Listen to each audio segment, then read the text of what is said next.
There were people like you who were doing it in a different way, but I would say the majority of the providers at that time, it was much more of a dry clinical experience. It was just about, hey, while I'm here getting my mole check, can you throw some Botox units in my forehead? It was just very, clinical, right? Yeah.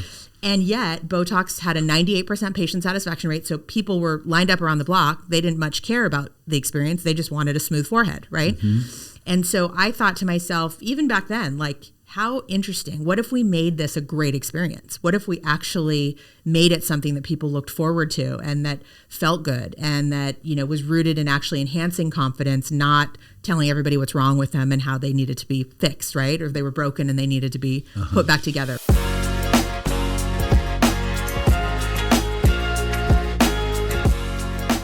Hello, everyone, and welcome back to the Technology of Beauty, where I have the opportunity to interview the movers and shakers of the beauty business, and today is no exception. Today in our beautiful studio here in Manhattan Beach, we have Nicci Levy, who is the founder and the CEO of Alchemy 43. Hi, nice to be here. Yeah, it's great to have you, Nicci. So, Nicci, before we get into Alchemy 43, tell us a little bit about yourself. Where did you grow up? Sure. I'm originally South African, so I was born in South Africa. My family immigrated when I was a baby, and I grew up in Orange County, California, and went to UC Davis for college in Northern California and have been in Los Angeles ever since. Now, before we go there, that was a lot, and it was pretty fast. I'm going to go back. Okay. So what city of South Africa you were born in? Johannesburg. Okay, I'm supposed to be there this August. Oh, nice. And then your family moved to Orange County, specifically what city? Irvine. Okay, and what year was that? Well, we came to the States actually earlier. We lived in Houston for a year. I see. And then ended up in Orange County. I think we got to Orange County in 1981. Okay, did you go to high school there? I did. What high school did you go to? Woodbridge High. I went to Catella High. My parents went to Anaheim High. My grandparents and great-grandparents were in Anaheim. Wow, I didn't know.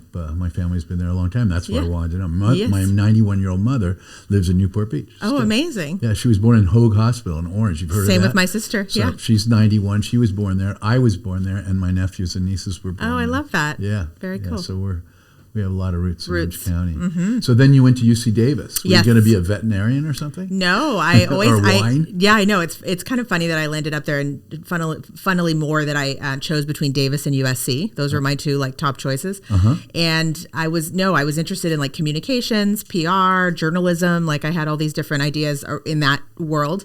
And Davis is obviously not known for that, but I had a couple of really good friends that were 1 year above me, and between that and the cost of going, and between the two schools, I decided on UC Davis, and it was kind of a great experience because I was sort of a big fish in a small pond in terms of my major and my area of focus and study.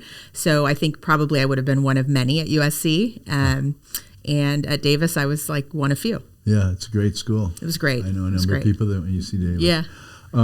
Okay, so when you finished at Davis, what was your first job?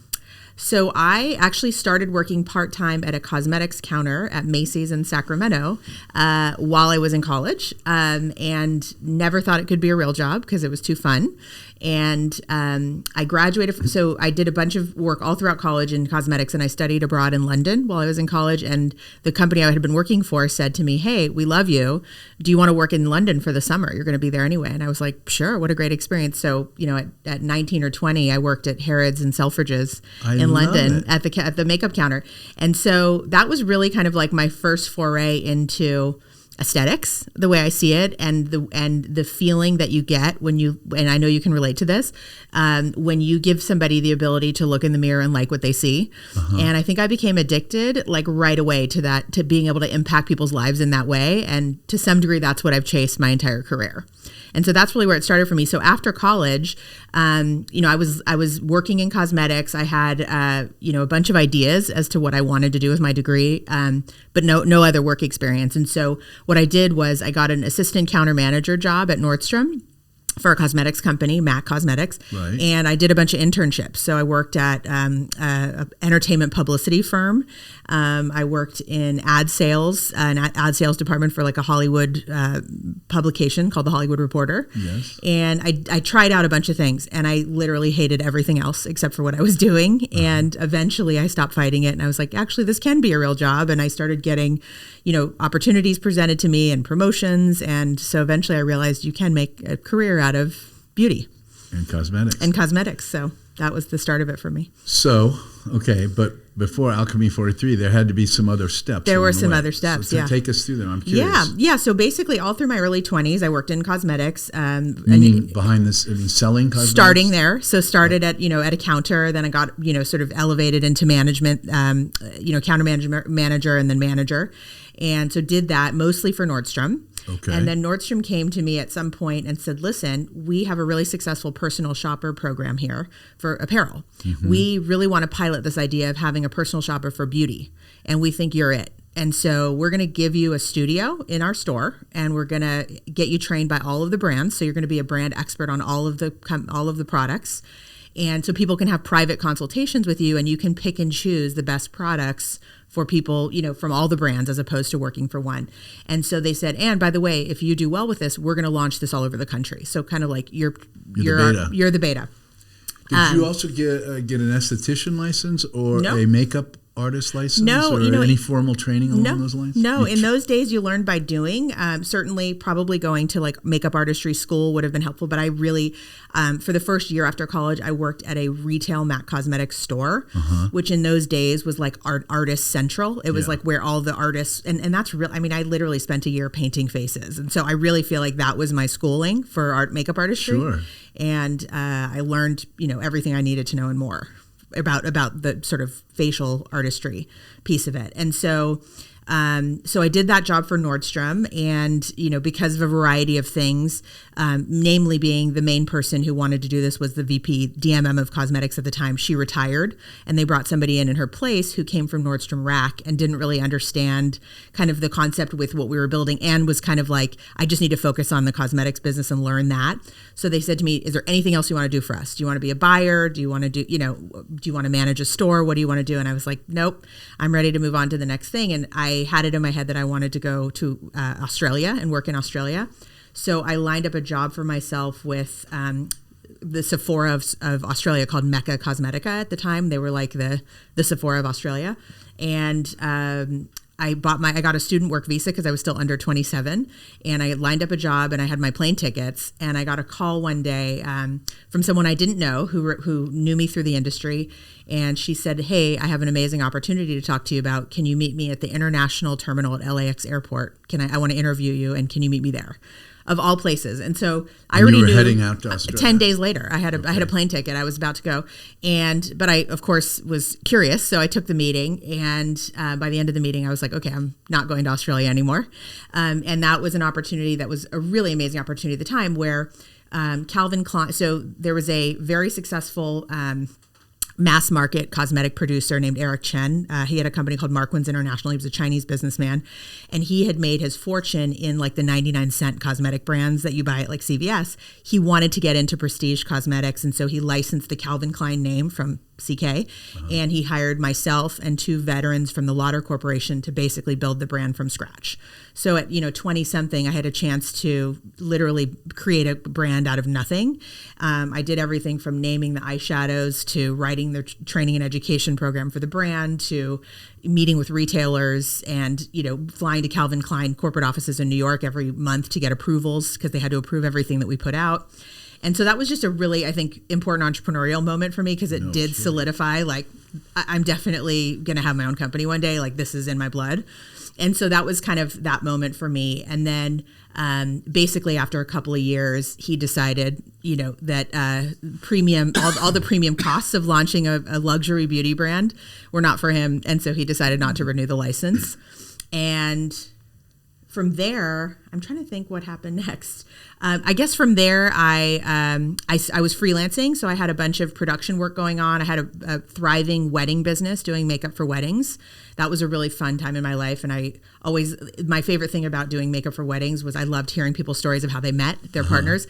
And I dreamed one day of writing a book, and each chapter of the book would be like the name of the two people and their story, because I just thought nothing was cooler than hearing everyone's individual stories of how they connected with their partners.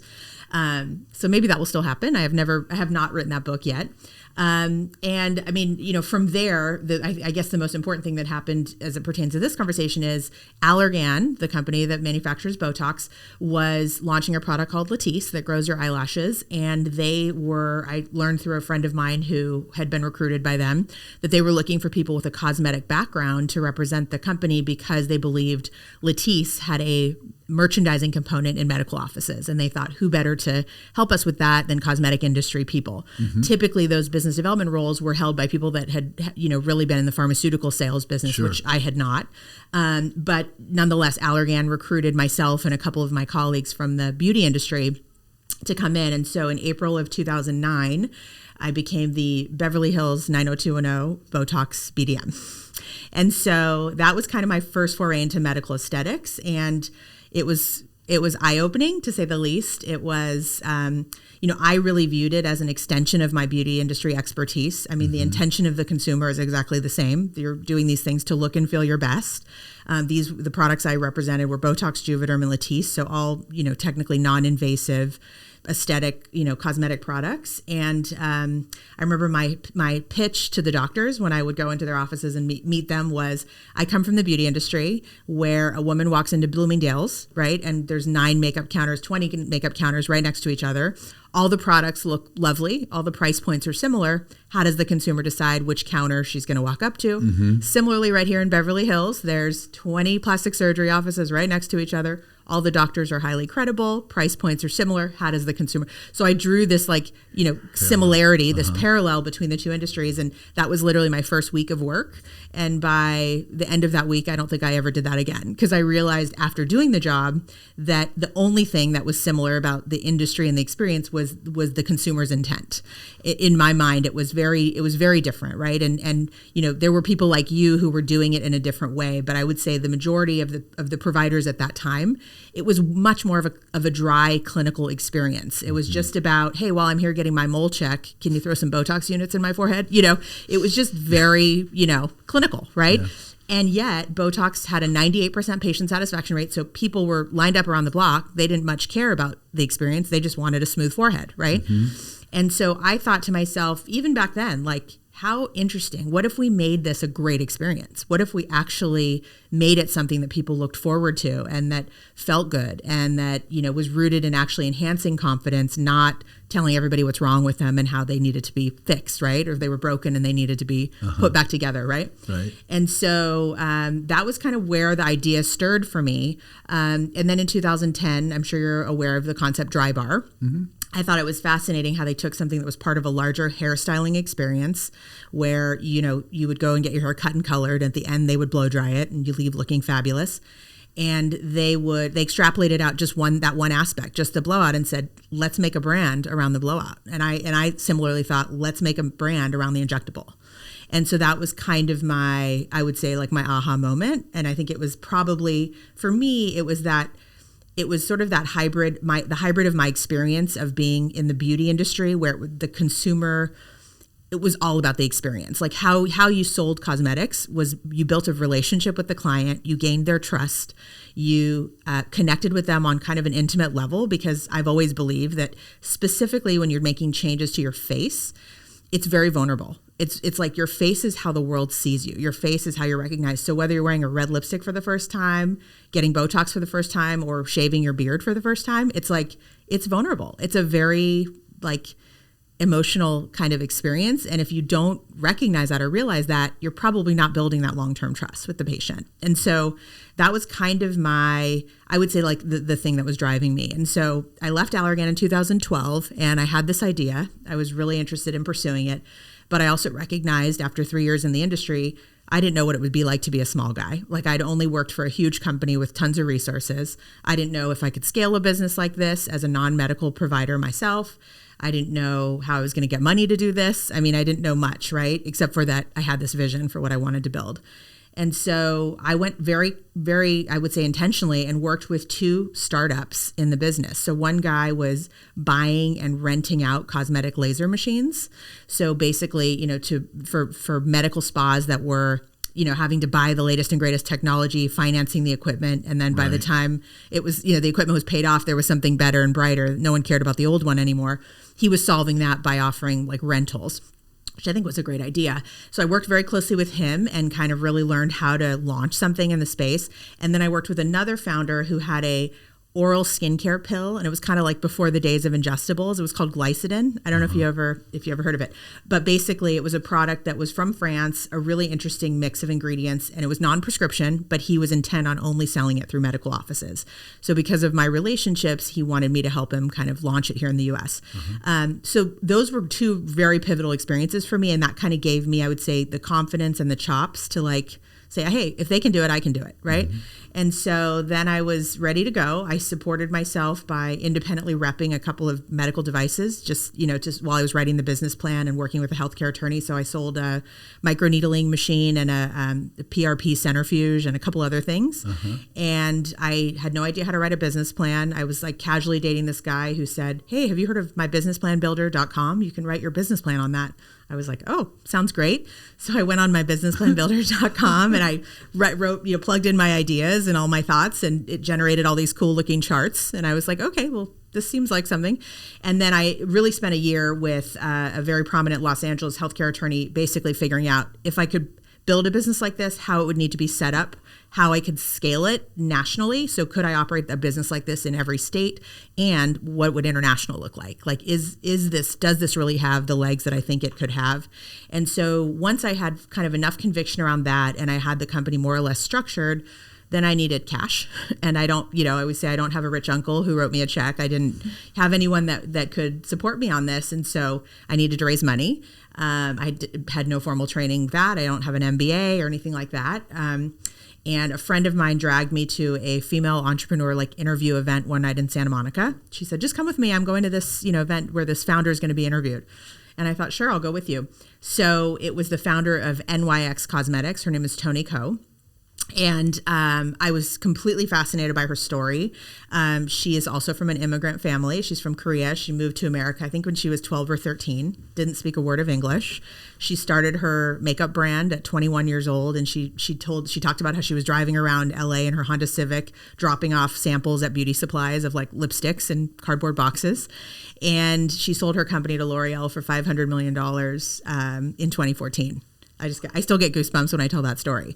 And she still was a majority owner at the time. So, it was just a story of grit and hustle that I really related to. She felt like, to me, while she was super glamorous and elegant, I could tell that this was a woman who would not, there's nothing she wouldn't do for her business. And she would have been just as comfortable, unpacking a box in flip-flops as she was walking a red carpet.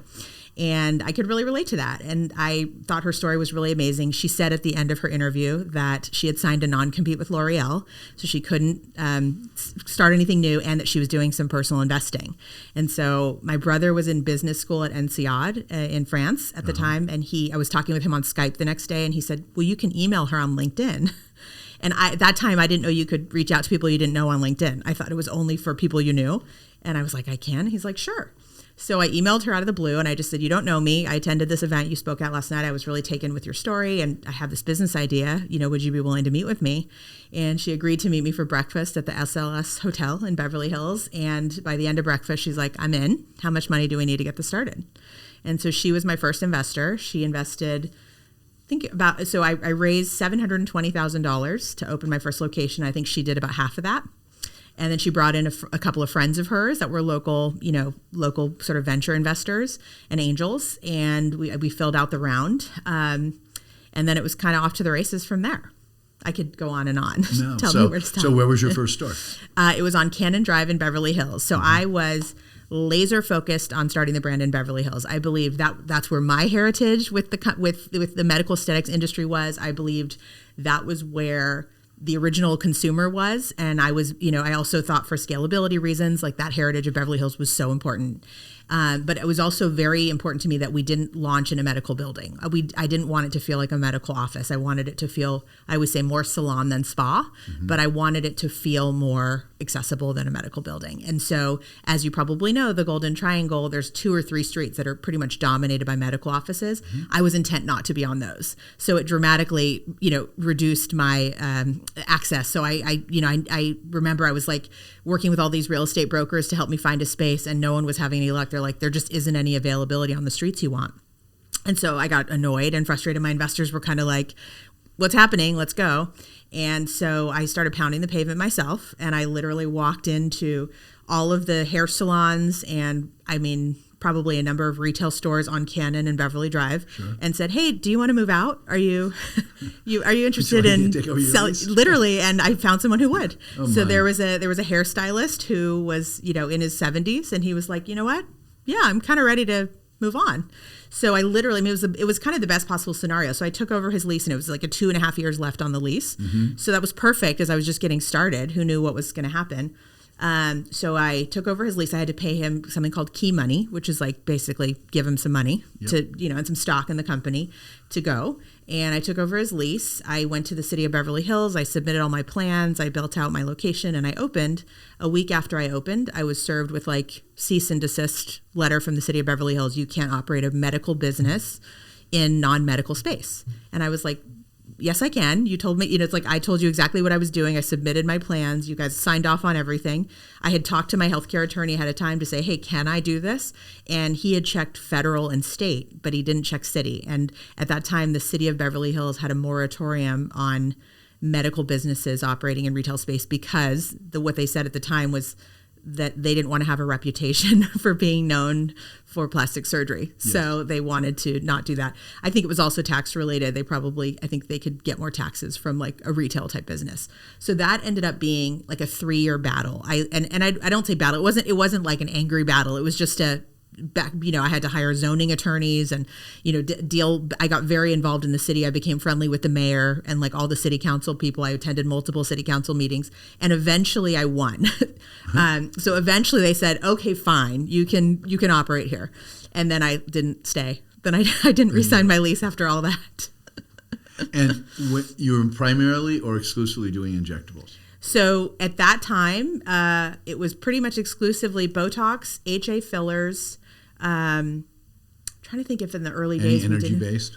Nothing. No, we didn't have any devices. I think in the beginning we literally just did Botox and fillers. And who was, not by name, but was it a PA, NP, RN, or MD injecting? So all physician extenders. So NPs, PAs, and RNs. My first couple hires were PAs.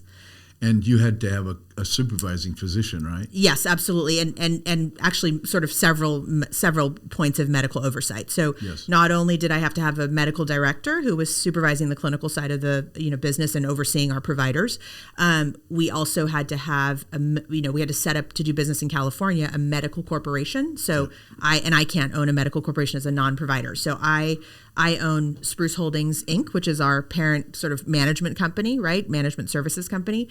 And then we have multiple medical corporations under, that sort of do business with Spruce Holdings. And those are owned by physicians that I, have found. Okay. So it's and I think today, I had to kind of set that up. Mm-hmm. I think today it's fairly standard the way that I think that's how most people do it that are not medical. That are not medical MDs. There's sort of like a standard setup for kind of how you do it. And that was your first store? That was store one. And you didn't renew that lease? No, after 2.5 years, we were kind of like, so by then we had opened 3 more locations in Los Angeles. In the first 2.5 years? Yes. So I opened Beverly Hills in May of 2016, Cinco de Mayo 2016. And then 2018 was when I opened the 3 additional. So before that lease was up, I had opened 3 more. And those were in Los Angeles proper by the Farmers Market, West Hollywood on Sunset Plaza, and Montana Avenue in Santa Monica. Okay. And so what was very interesting is when we opened those, we saw a ton of migration, and like all of our Beverly Hills people went to these other locations. And when we started doing the sort of research on why, we realized that actually almost none of our customers lived in Beverly Hills.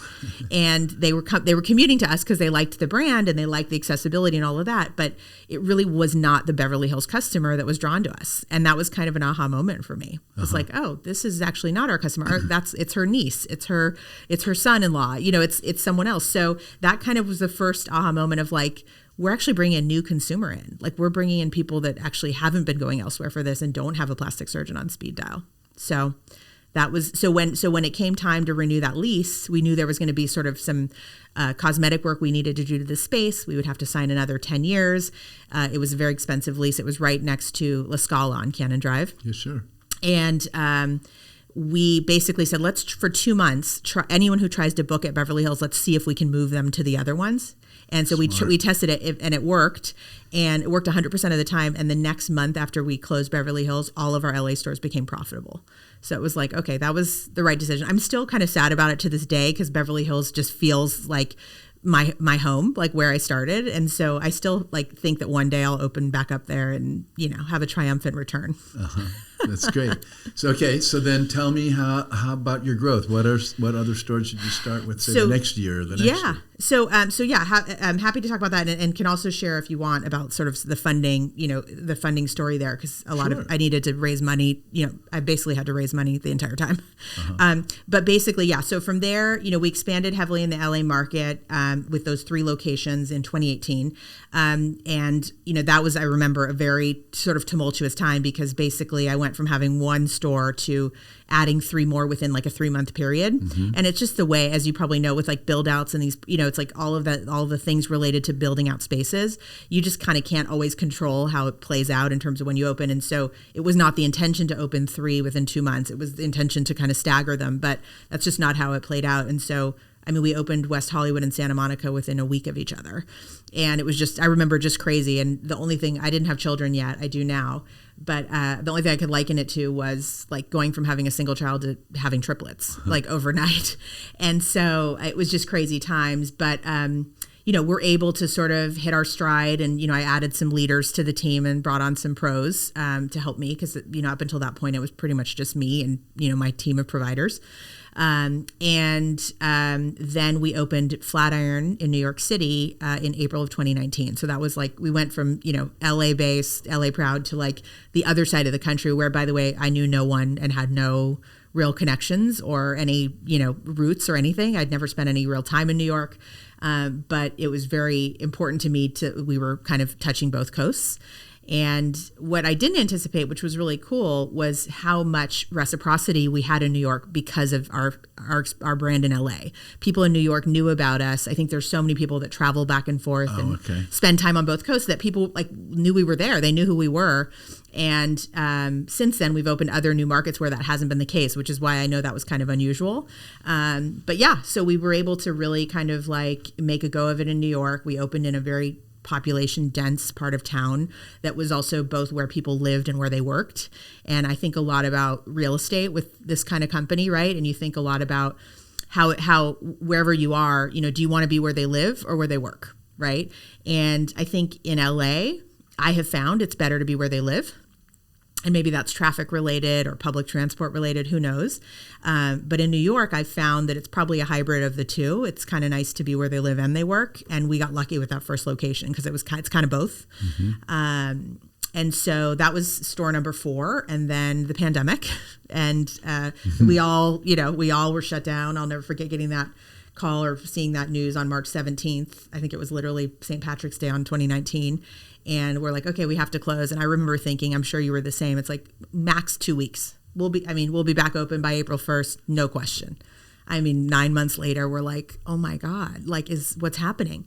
And that was obviously for everybody an incredibly scary time. It was like, okay, what are we going to do? I had a term sheet for a huge investor and a huge investment into my company. And that all went bye-bye immediately. Sure. And I had to go to my existing investors and ask for, bridge money to get us through it. And we had to furlough all of our employees and, you just didn't know what was going to happen. I think the fortunate thing for us was that we sort of cocooned up and did all the right things early on. So we were able to survive it, which I'm very grateful for. I think a lot of people didn't. And we reopened as soon as we could. I remember, it's interesting because I think back on that time and I think of how and I always say this about our industry. It's like at the end of the day, we all recognize that there's enough patience out there for all of us. And there's just such a camaraderie and such I would say a non-competitive spirit about the industry in such a cool way. And it's like, I was texting Lynn from Skin Spirit, like, hey, are you guys reopening? When does this happen? We're all texting each other like, what are we going to do? Are you guys, how are you handling the PPP stuff? It became this very collaborative time, which I think I'm very thankful for. Yeah. So how many stores do you have now? So today we have 10 locations across, I would probably call it 4 or 5 markets in the U.S. So we're in Los Angeles, Newport Beach, Houston, Dallas, Plano, which is a suburb of Dallas, and then New York City. We have 2 locations now. So we're in Upper East Side and Flatiron. And what's the average size of your stores? About 12 to 1,500 square feet. So pretty. So how many injectors per store? Average 2 to 3. That's what I thought. Yeah. And did you do you have any energy-based technologies? We do microneedling and we do clear and brilliant. So I would say that's those a low-level laser. Low level, yeah. Correct. Yeah, and any cool sculpting? Not yet, but it's definitely, we have recently launched GLP-1s, and so as I'm sure you know, the sort of launch of those and the high amount of interest and reception of that, I think kind of does open the door to more body contouring. More body contouring. Yep. Exactly. Yeah. Interesting. Yeah. Have you had any problems with medical boards or issues like that? No, I mean my viewpoint about that has always been because I've been trying to do something big this whole time. I recognize that was going to come with scrutiny. So I was like, okay, let me make sure that I'm not the kid in the back of class getting away with stuff. I'm like the straight A student, getting extra credit at the front of class. Right. Because obviously you just never want to attract the medical board, and once you're on their radar, you're on their radar. Uh-huh. And so I've done everything to make sure that wasn't the case. So I would say, we operate, I would say, very conservatively, and we're just very careful and thoughtful about Sure. Everything from areas of where we'll inject and where we won't, to products we'll use and products we won't, et cetera. Uh-huh. So that's fantastic. Yeah. So you've probably learned a ton. Yeah. And you say you didn't go to business school. I think you did. You went to practical business school. Exactly. School of Hard Knocks. Yeah. Yeah. So a couple questions. Tell me, first of all, what would your advice be to somebody who not necessarily wants to build Alchemy 43. Yeah. But what sort of advice do you have for young doctors or practitioners or providers based on your learning? Yeah, for sure. I mean, I think I would say, no matter how much planning and preparation you do, you will never have thought of everything. Like, you will never, ever have covered every single base. There will be absolutely unexpected things that happen to you that you never could have ever imagined for or ever planned for. And you kind of have to be okay with that. You have to kind of say, okay, I'm going to do as much planning as I can, and I'm going to leave room for the possibility that I will not have thought of everything and things will come up that I wasn't prepared for, and kind of set your mind to that. To sort of being open to that. I think, there's so many things. And I think in the first year or two, I think about this a lot. One thing could have happened in those first year or two that would have ended me, right? Mm-hmm. Like, I could have had one medical board visit. I was done. There could have been one bad outcome. I was done. Now, once you get kind of past that first few years, you sort of say, okay, it's not going to be one thing that's going to end me. It would have to be a series of things. So let me make sure that I'm doing all the right things and being responsible, but also breathe a sigh of relief that it's like not going to be one thing. I mean, of course, I guess there's always, there's probably something, catastrophic that could happen that would, but ultimately, you probably will have enough sort of experience and support under your belt to not let that thing happen. So I would just say it's a journey. You won't have thought of everything. Do it anyway. Mm-hmm. I would say do it anyway.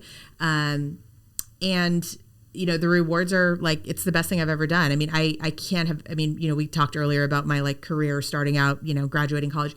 If you had told me this is what I'd be doing right now, I would have laughed you out of the room. I would have been like, what are you even talking about? What is Botox? Who cares? What do you even mean? I'm going to be a publicist, or I'm going to be this. And it's just crazy the path life puts you on and how you, end up where you end up. I mean, I think when you're a doctor and, you have a very clear path and you have to make those decisions early on, it's a little different. It's for me, it's been a kind of a stumbling journey. And one of the things I say now is for me, I kind of feel in a lot of ways I found my way in the dark. I stumbled around and stumbled onto things, and, opportunities came my way and I took them or didn't. Uh-huh.